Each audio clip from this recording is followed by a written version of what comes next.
Good morning. My name is Keith Lepsch. I'm one of your county councilors. It's the morning of Wednesday, August 23rd. I'm going to give a summary and recap of the county council meeting last evening. Last evening was a work session. There were essentially 4 items that we discussed. The first one was the nuisance code, the implementation review task force. This is an interim 6-month follow-up after the complete revision of what's colloquially known as the county nuisance code. They reviewed 50% of the cases, and they have some preliminary thoughts, but they will provide a full report at the end of next year. At the end of the year, after a full year review of the cases.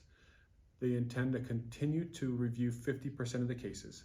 They have some preliminary thoughts, but these are not final recommendations yet. They had some ideas of how to modify the documentation and procedures to make the flow more smooth. And secondly, they would like to provide a closure letter for anybody that has a case so they know that the case is fully closed and there's nothing else for them to do. And they're investigating if they can include resources in the courtesy letter for assistance with compliance with the code violation. They will complete a 12-month review, they will finalize recommendations, and they will provide a full report to council. The second work item was the Environmental Sustainability Board, ESB. Shannon Blair, the chair of the ESB, and Angelica Gurule, the county liaison to the board, presented.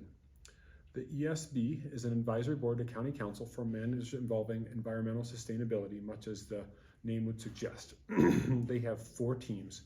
The Los Alamos Sustainability Alliance, which was formerly the Zero Waste, the B City team, the Green Schools Task Force, and they participate in the Bicycle Working Group.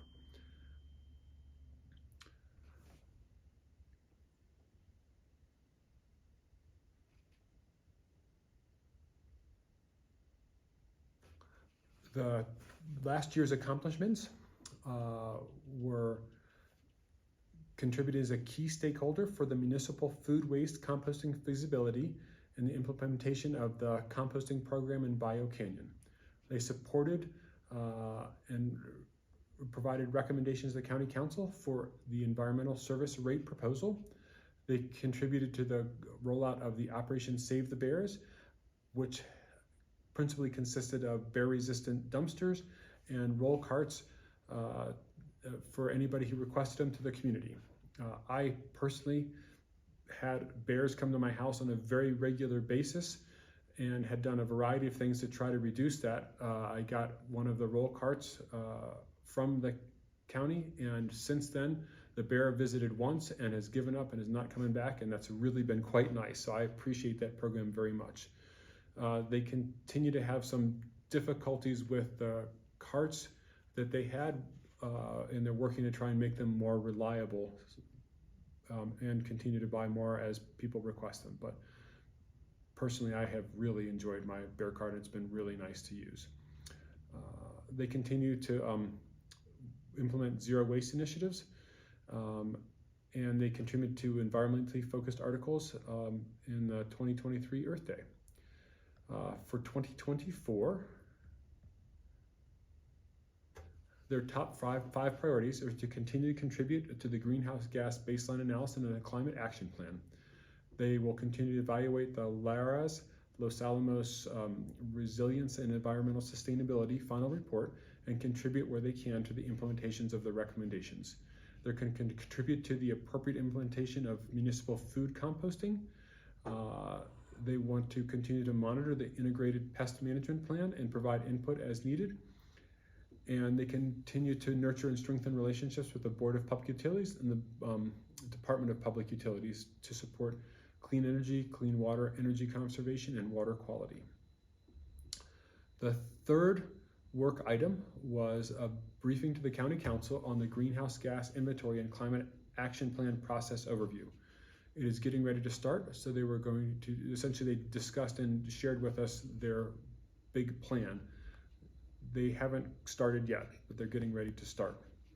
This is in consultation with Cascadia Consulting Group and Los Alamos County. Again, Angelica Gurule is the county liaison to this. They're going to introduce the climate action plan. They introduced the outreach plan and the greenhouse gas inventories methodology and data collection process. They hope to provide a countywide comprehensive greenhouse gas baseline study and inform about climate action plan strategies and actions for a more sustainable future. This was an overview of the process. The process does include a plan to encourage and obtain citizens and all stakeholders' engagement and to hear what's important to our community. So if you have any thoughts, concerns, please make sure you watch the county's website for your opportunity to participate and tell them what's important to you. The goal is to have the assessment and the proposed plan finished by October 24, and this will also include repeated additional updates to the county council. The last item last night was the airport.